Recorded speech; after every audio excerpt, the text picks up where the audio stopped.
Hello everyone, welcome to chapter 192 on my RLDR Custom Creations YouTube channel. It is the weekend edition and I'm standing in the middle of my used scroll saw pool. And you know what? When you buy used tools, often there's a reason they're being sold.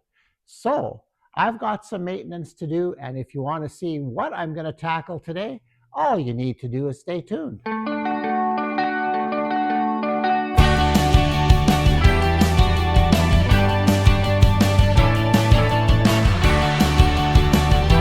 Well, yes, it's maintenance time. This saw I bought many years ago, but I've really not used it a lot. I've done a couple of projects with my grandkids on it, but managed to use it enough to wear out the blade holders. So that's another thing we're going to tackle yet. Um, but the other two saws I've only owned since last fall. Had them about a year, and they haven't really seen a lot of service.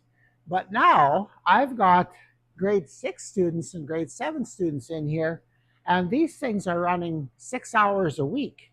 And there have been a few little problems that have shown up with these used saws. So in today's video, I'm going to fix one of the issues. And on this saw over here, this blade or the hold down, the threads, oops, there we go. These threads here, in here, are stripped. And it doesn't hold the hold down up anymore. And yeah, I know a lot of people would just take it off and that would be it. But that's not the way I roll, especially when I'm working with kids, because I firmly believe that not that always that safety gear is designed correctly, but I think it's my duty as an educator to make sure that I'm using the tool the way the engineers designed it to be used. So that means we're going to use this. And with young scrollers, this really does help. Sometimes they don't have to push the piece down as hard, and it's a good thing to have. So what I'm going to do in today's video is we're going to put a thread repair kit in this guy here. So I'll bring you back a little closer and we'll get started.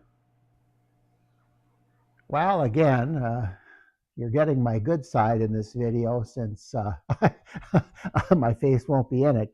Anyway, enough attempt of attempted humor aside here. Okay, what exactly am I doing? Well, these threads in here, the matching or opposite to these here, are stripped out. Now, this is aluminum. That's not to be entirely, it shouldn't come as a surprise necessarily that that's happened. But yeah, they need a replacement. So what you do is, this is a thread repair piece. Can I get focus on that? Okay, it looks like a coil spring, and it's got a tang on one end that you can use to turn it into the hole you're going to make for it. And this replenishes, some people call these heli-coils. I think that was maybe a brand name. That's how I know them as. The thread repair kit, I guess, is technically what it's called, or thread repair system, I think this particular manufacturer calls them. So that is going to get installed into here, like that. And that's going to become the new threads that this is going to thread into. Now, the advantage of using these thread repair kits, I think the main one is that you can use the stock fasteners. Okay, now I don't have to try to find a winged fastener that's a 1/4 inch imperial so I can rethread it larger. I don't have to do that now. I'm going to be able to use all my original fasteners. So that's kind of where we're at. When you realize you have an issue like that, I'll try to repack this as close to normal as I can. I should have had this done in advance. Sorry about that. But anyway, so I went into my local Canadian Tire and I bought this. Now, this is, in my opinion, this is quite expensive. I paid about $40 for this. But what I'd like to have, and maybe someday I'll need to make the investment, is a universal set. I think there's Princess Auto sells a metric set that goes M5 to M12. So, but it's $150. So I don't know if I want to spend that much. I might be better off just buying the ones I need. Okay, so anyway, that's what you get, and it has 3 or 4 of these little coils. There they are. But the coils are no problem, and they're relatively cheap. So I have an assortment of thread inserts here that I bought at Princess Auto a long time ago. But anyway, okay, let's get started. So what I need to do is, first of all, decide what kind of kit that I need to buy. So what I did is I sized this. So I looked at it and I suspected, can you see that? So that's 5.73 millimeters. That's on the major diameter, the outside of the threads. And I know that the closest metric size to that is going to be 6 millimeters. So, okay, I know this is 6 millimeters, but the thread spacing is the next thing you need to determine. And if you don't have one of these thread measuring devices, they're in tap and die sets. That's where this one's from. This one's metric. They have them in imperial as well. And what you're looking for is, see if I can do this nicely here so you can see it. You're looking for the threads to fit together like that. Okay, this works. Okay, so that is, don't think you'll be able to see the number on there. No, you won't be able to. Okay, so this is a 1. So this is an M6, by 1. So that's the thread, the number of threads per, see, I'm much more better versed in this in imperial because it would be threads per inch, but I'm not sure what it is here. Anyway, it's a 1. That's the right thread. So I determined my needs. Then I went to Canadian Tire and I bought this kit. So now, the one thing you really, really need to do with these kits, I find the thing I run into is, I've done this before, but it was a long time ago and I kind of forget a little bit. So there is nothing wrong. Take the pack apart and read the instructions carefully. Okay, it comes with, this, and it opens up and it comes with some size charts and different things you may need to know, and it's kind of universal. It's for everything up to 1/2 inch or 12 millimeters. So that's good. So, and there's also this instruction sheet in there as well. And if you'd follow these instructions here, get this in, you would have a successful installation. So even if you've never done this before, if you know what to do and what size to get, you can do this too. So, okay, well, let's get started. The other thing that you need to know from the pack or the information in the kit is what size hole you need to drill to insert this thing. Now, you're going to make this hole bigger, and then you're going to tap it with an oversized tap. And we'll get that out here. This is the key to the kit. Now, it says STI M6 by 1 high-speed steel. Okay, so this is the bit or the tap we need to make the outside diameter of this thing.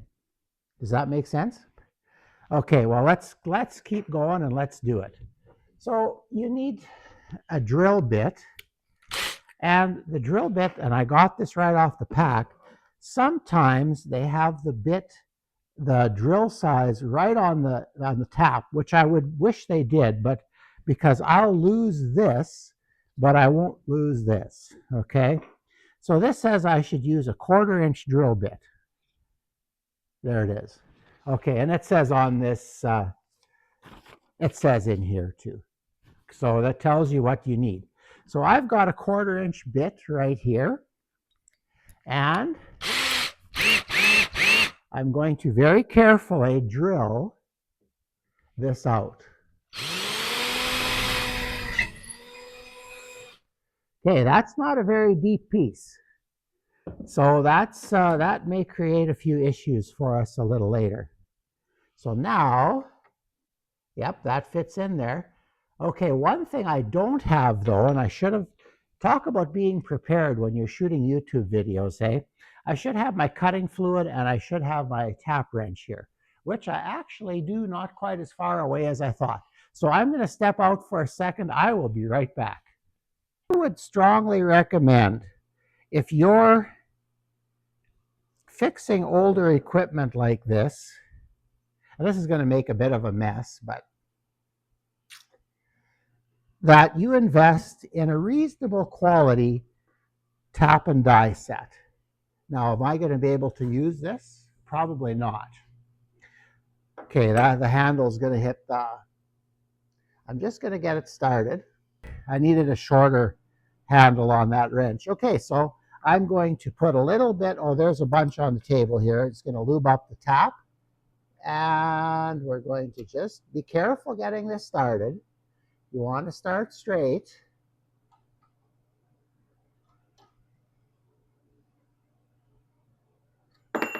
Oops, okay, that wasn't what was supposed to happen. There we go. Now, I was always taught to go about 3/4 of a turn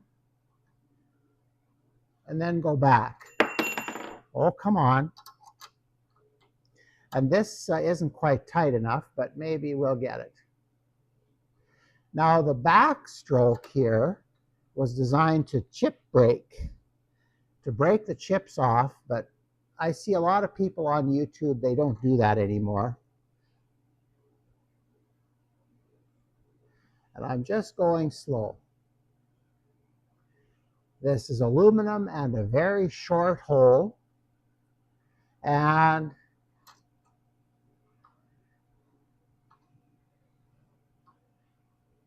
I'm there. Okay, back it out.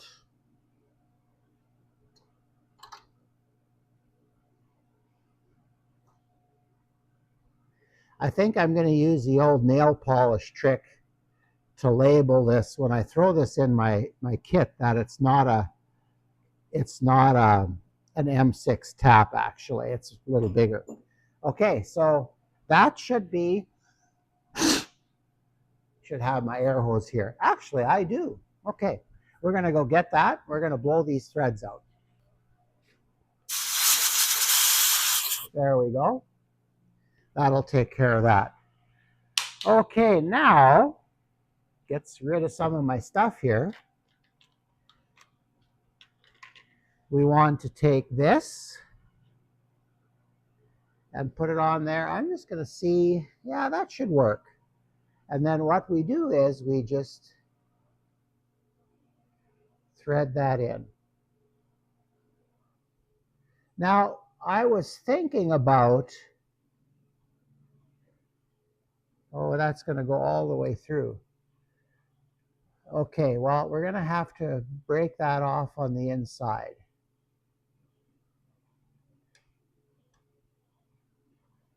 There we go. That's that installed. I should have cut that thing a little smaller before I started. Yeah, that doesn't go through. Voila. If all fails, get a bigger hammer. Okay, and this would help maybe if this was sharp.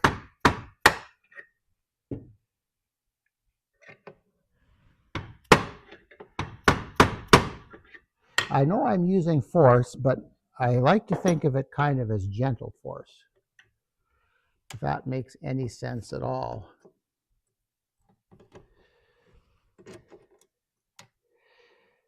Well, not sure if that's going to work.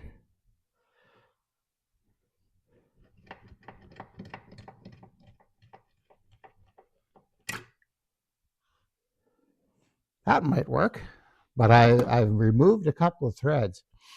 I may need to start this all over again, but that's another thing. Like if it works, comes to worse, and you have to do things twice, do it.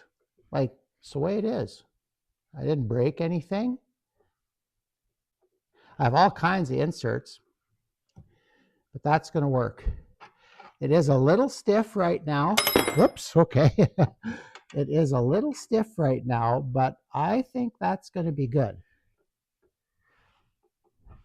There we go. Okay, well, let's put this guy on. How did this go? This all needs to be tightened yet too. And I think I'm just going to flip this close to straight.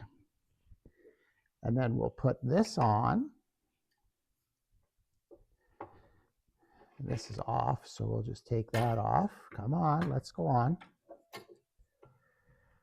And we're going to need to do a little bit of tweaking here yet, but I'd say that's probably close to being right about there.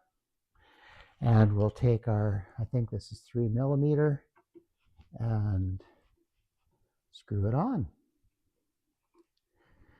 Okay, so now this works again. Okay, well, I think we're done. Let's wrap this video up. Well, we got it done. A couple of things, and in hindsight, maybe that trimming that insert to the right length for this shallow distance here, I used a center punch or pin punch, and you saw how I pounded on it. And I don't know if that was necessarily the best way to do it. Perhaps what I should have done is measured this first and cut an insert to fit. That might have been a better way to do this. It may have saved me mucking around at the end here. But when I look through the hole, it's really nice. I think I have enough threads left to make this work. One of the things I consider doing, and maybe if I have to do another repair like that, I think maybe a dab of red Loctite on the outside of the threads.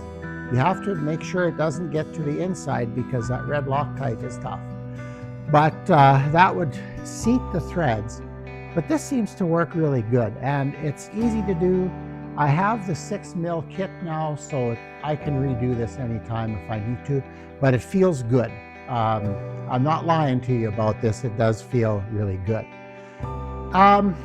Yeah, I have quite a fleet of used tools here, and that really doesn't scare me because I've learned from some of the best when it comes to taking care of equipment. Not that I'm matching what they're doing, but I'm not scared to try it for the most part. Now, electrical stuff, no, I want no part of that. That's voodoo. But anyway, when you have used equipment, you will need to stock some basic stuff for repair. And what I would say is basic is a decent digital caliper. This is a Canadian Tire one, and it's actually, I found it in my metal lathe. I put it in there years ago, and it works great. So a good caliper, if you go old school and it's analog and you know how to read it properly. I used to know all that stuff really well, but I haven't really run lathes for quite a while. So but we're going to get back into that. You need a thread gauge, but if you have a tap and die set, which I think you should buy, you don't need to buy like a snap-on one or anything. I bought this at Canadian Tire because I felt that you know, at the time, some of the Princess Auto stuff was a little cheaper, and I wanted a little better tap and die set. So this goes in there. And then, of course, once you have the kit for whatever size of thread you're repairing, then it's easy to do. Like now, all I have to do is buy inserts because I have the tool for it. So, and maybe I bet you a guy could make these tools. Maybe that's a machining project for me one of these days.